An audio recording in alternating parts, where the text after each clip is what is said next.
আজ সানডে আর সানডে মানেই হচ্ছে ব্যস্ততার দিন। তো সকাল থেকে প্রচণ্ড পরিমাণে ব্যস্ত হয়ে যাই আমি রবিবার দিন। তো সেই কারণেই দেখো সবার প্রথমে এই গাছগুলোর সাথে একটুখানি সময় কাটিয়ে নিচ্ছি, কারণ এর পরেই লেগে পড়বো যুদ্ধে। আর এরপর দেখো কাজ বাজ সেরে একটুখানি চা বসিয়ে দিলাম, কারণ চাটা না খেলেই নয়, আরও একটু জোশ পাওয়ার জন্য এই ড্রিঙ্কটা তো নিতেই হয়। তো সঙ্গে নিয়ে নিলাম একটুখানি বিস্কিট। তো এরপর দেখো চাটা খেয়ে একদম জোর কদমে লেগে পড়লাম বাদবাকি কাজে। স্নান টান কিন্তু আমার সারা হয়ে গেছে, আর ঘরদরের হাল তো দেখতেই পাচ্ছ কি অবস্থা। ডিঙ্কা মাম্মাম এই ঘরে ঘুমাচ্ছিল বলে আর কি সকালবেলায় বাসি বিছানাটা তোলা হয়নি। তো ওরা ওঠার পরেই দেখো বিছানাটা একটুখানি পরিষ্কার করে নিচ্ছি। আর এইদিকে দেখতেই পাচ্ছ মাম্মাম ডিঙ্কা উঠেই কিন্তু ছোটাছুটি শুরু করে দিয়েছে। আজকে সকালবেলা 1 ঘন্টা মতো লেট হয়ে গেছে আমার উঠতে, আর তাতেই দেখো কি অবস্থা আমার। মানে কোনটা ছেড়ে কোনটা করব কিছুই বুঝতে পারছি না। আসলে কি বলো তো, অ্যালার্মটা বেজেছিল ঠিক সময়ই, কিন্তু আলসেমি করে উঠছি করে সেই এপাশ ওপাশ করতে করতে না দেরি হয়ে গেছে। আসলে 4টের সময় রিঙ্কার বাপায়ের আসার কথা ছিল, কিন্তু ভোরবেলায় ও আর কি আসতে পারেনি, ডিউটির চাপ ছিল সেই জন্যই। আর ভেবেছিলাম হয়তো সকালবেলা ও চলে আসবে, আর তারপরে ওর পাপাইকেই বলবো রিঙ্কাকে একটুখানি অ্যাবাকাসে দিয়ে আসতে, আজকে আর আমি যাব না। কিন্তু আমার সমস্ত প্ল্যানিংয়ে জল ঢেলে দিয়ে ও সকালবেলা ফোন করে বলল যে ও সকালেও আসতে পারবে না, ওর অনেকটাই লেট হয়ে যাবে, প্রায় দুপুর কিংবা বিকাল হয়ে যেতে পারে। আসলে কি বলো তো, ভোটের ব্যাপার তো, কখন কি ডিউটি পড়ে বলা যায় না, সেই জন্যই আর কি ব্যস্ততা এতটাই। তো যাই হোক, কী করব, আরও তাড়াহুড়ো করে কাজকর্ম করে আর কি এরপরে ডিঙ্কাকে নিয়ে বেরোতে হবে আমাকে। আসলে কি বলো তো, কোথাও গেলে না যতটা সম্ভব কাজ এগিয়ে রেখে গেলেই ভালো। কোথাও থেকে এসে না আর যেন ভালো লাগে না কিছু করতে। এই যে আমড়াগুলো দেখছো, এগুলো না আমাদের বাড়ির গাছের। তো কদিন আগেই বাড়িতে গেছিলাম, আর যে রেমাল ঝড় এসেছিল সেই ঝড়ে না আমড়া গাছের ডাল পড়ে গিয়েছিল, আর সেখানে অনেক আমড়া প্রায় নষ্ট হয়ে গেছে। আর যতটা পারা গেছে আমড়াগুলোকে নিয়ে রেখেছিলাম, আর কিছুটা মা পাঠিয়ে দিয়েছিল, তো ভাবলাম আজকে সেটা দিয়েই ডাল বানাবো। আর এদিকে দেখো আমার আলু ভাজাটাও কমপ্লিট হয়ে গেছে। আর বাকি যেটুকু আমরা ছিল ভাবছিলাম যে সেটাকে কেটে ভালো করে নুন হলুদ মাখিয়ে আর কি ওই যে আম তেল করে না, সেরকমই আর কি আম তেলের বদলে আমরা দিয়ে আর কি আমরা তেল খেতে কিন্তু ভীষণই ভালো লাগে। আমার তো গরম ভাত দিয়ে ওই সমস্ত জিনিস হলে আর কিছুই চাই না। আর এই যে টক ডালটা দেখছো, এটা কিন্তু আমি একটু মিষ্টি মিষ্টি পছন্দ করি, মানে টক মিষ্টি নুন সমস্ত আর কি সামঞ্জস্যটা বজায় রেখে খেতে এত ভালো লাগে কি যে বলবো। ও একটা কথা তোমাদেরকে শেয়ার করি, রিচা প্রিন্সেস অ্যান্ড গ্যামের বলে একটা বনু আমাকে কমেন্ট করেছে যে your video is good beautiful, অনেকগুলো কমেন্ট করেছে আমার ভিডিও দেখে। তো তোমাকে অনেক অনেক থ্যাংক ইউ। আর আমি এই কমেন্টটা পেয়ে আর কি ভীষণ খুশি হয়েছি। তো যাই হোক, তোমরা কিন্তু আমার ভিডিওতে কমেন্ট করো, আমি ভীষণই খুশি হই। আর এখানে দেখো ভাত ভাজা করে নিয়েছিলাম আজকে সকালের ব্রেকফাস্ট, আর ডিঙ্কা এদিকে দেখো একটু পড়াশোনা করছে। তো ওদেরকে সকাল সকাল একটু খাইয়ে নেব, কারণ হচ্ছে তাড়াতাড়ি বেরোতে হবে। আর এই যে তোমাদেরকে বললাম আমরা তেল বানাবো, তো সেটাকেই দেখো রেডি করে নিচ্ছি।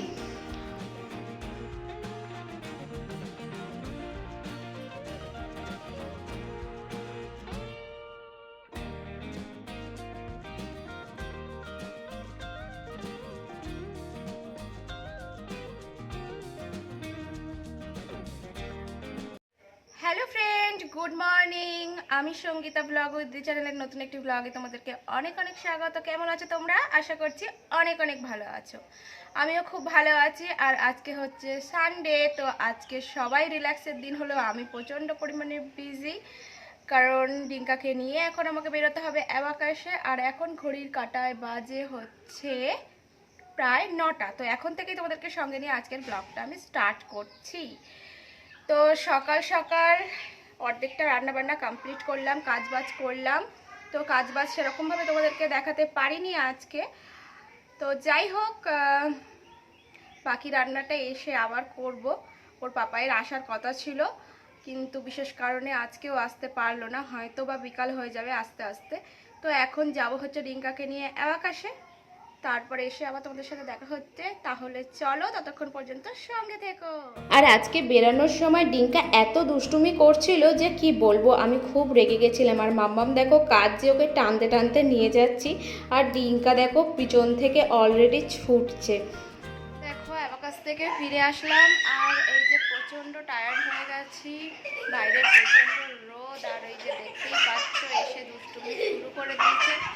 আর ঋষি এসছে, এতদিন ও মামা বাড়িতে গেছিলো, তো অর্ধেকটা রান্না করেই আর কি গেছি। এখন একটু চিকেনটা করব শুধু, ব্যাস তাহলেই হয়ে যাবে লাঞ্চ। তো একটুখানি ভাবলাম রেস্ট করে নিই পাখার তলায় বসে, তারপরে আর কি বাকি রান্নাটা করব। আর ডিঙ্কা ওদিকে গোপুকে খেতে দিচ্ছে, চলো দেখাই। ওই দিয়ে আবার চলেও এসেছে ও। তো চলো আবার দেখা হচ্ছে রান্না সেরে, ঠিক আছে? আজকে সকালবেলার দিকটা একটু মেঘলা মেঘলা করলেও বেলার দিকটা এতটাই রোদ উঠেছে, তো ভাবলাম যে কদিন ধরে বৃষ্টি বৃষ্টি ওয়েদার রয়েছে, আজকে একটুখানি বালিশগুলোকে রোদে দিই। কারণ কি বলো তো, অনেক দিন ধরে একটু বৃষ্টি বৃষ্টি হলে না বালিশগুলো কেমন যেন স্যাঁত স্যাঁত করে, ভালো লাগে না একদম। তো রোদ ঝলমলে ওয়েদার দেখে বালিশগুলোকে একটুখানি রোদে দিয়ে দিলাম।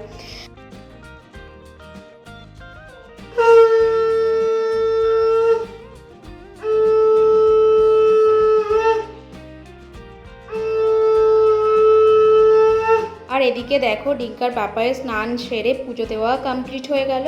আর তোমাদেরকে বললাম যে আমি এখন চিকেনটা রান্না করব, তো আমি ভেবেছিলাম যে ও আসার সময় চিকেন নিয়ে আসবে। তো মহারাজ দেখো একেবারে ফ্রায়েড রাইস আর চিলি চিকেন অর্ডার করে নিয়ে চলে এসেছে। তো যাই হোক, একদিকে ভালোই হয়েছে, কারণ কোথাও থেকে আসলে না রান্না বান্না করতে আর ভালোই লাগে না।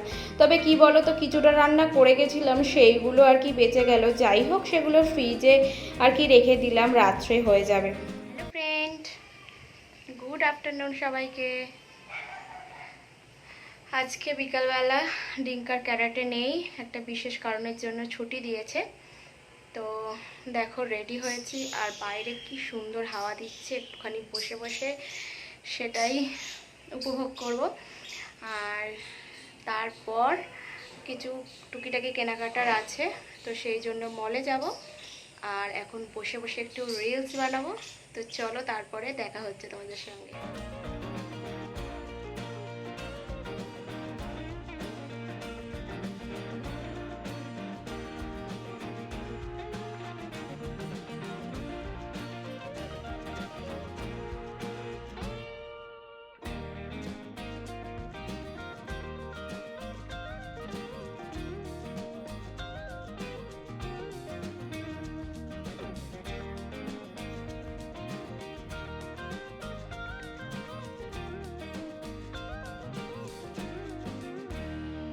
ডিঙ্কার পাপাই মাম্মামকে নিয়ে হচ্ছে বাইরে ঘুরছে, আর মলে আমি আর ডিঙ্কাই এসছিলাম। তো ও বলল যে আমি আর ঢুকবো না, তুমি আর ডিঙ্কা যা যা কেনার আছে কিনে নাও, তারপরে যাওয়ার সময় তোমাদেরকে রিসিভ করে নেব। তো যাই হোক, আমাদের কেনাকাটা একদম কমপ্লিট হয়ে গেছে। আর এই যে দেখো মলের বাইরেটা কি সুন্দর, ওই যে ডিয়ারের যে ছবিগুলো দেখতে পাচ্ছ, ছবি নয় মূর্তিগুলো, ওগুলো দেখে আমার মামাম এত খুশি হয় যে কি বলবো। আর একটা গণেশ ঠাকুরের মূর্তি আছে, ওই গণেশ ঠাকুরটাকে জানো তো মাম্মাম গনু দাদা বলে। আর এই যে দেখো ডিঙ্কার পাপাই আর মাম্মাম আমাদেরকে নিতে চলে এসছে।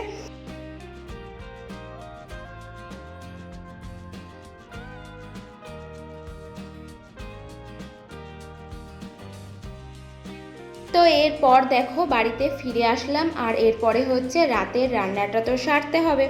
আর আজকে দুপুরবেলা তো ভাত ডাল আলু ভাজা করাই ছিল।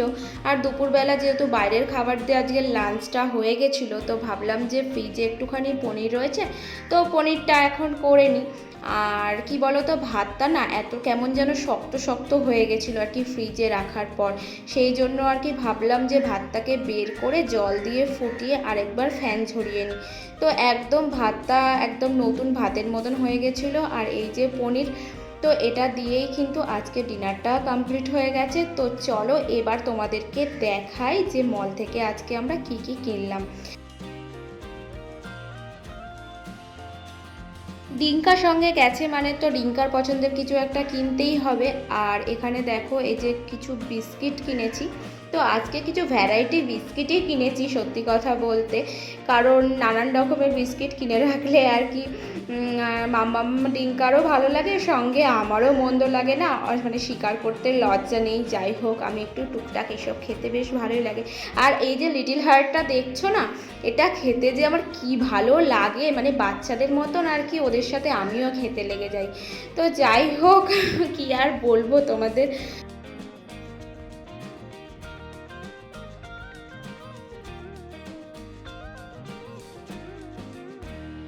আর এই যে চুপাচুপ জেলিটা দেখছো, এটা ডিঙ্কা বায়না করে নিয়েছে। এই সমস্ত ধরনের জিনিসগুলো আমার একদমই দিতে ভালো লাগে না, কিন্তু মলের মধ্যে একদম মুখ ফুলিয়ে দাঁড়িয়েছিল। কি করব, বাচ্চাদের জেদের কাছে মাঝে মাঝে হার মানতেই হয়।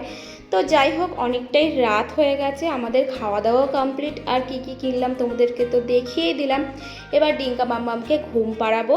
তো ভিডিওটা কেমন লাগলো তোমরা অবশ্যই কমেন্ট বক্সে প্লিজ প্লিজ জানিও। যদি ভালো লেগে থাকে একটা লাইক করে দিও, আর আমার চ্যানেলটাকে সাবস্ক্রাইব করে আমার চ্যানেলের পাশে থেকেও প্লিজ। তোমাদের সাপোর্ট ছাড়া কখনো এগিয়ে যাওয়া সম্ভব নয়।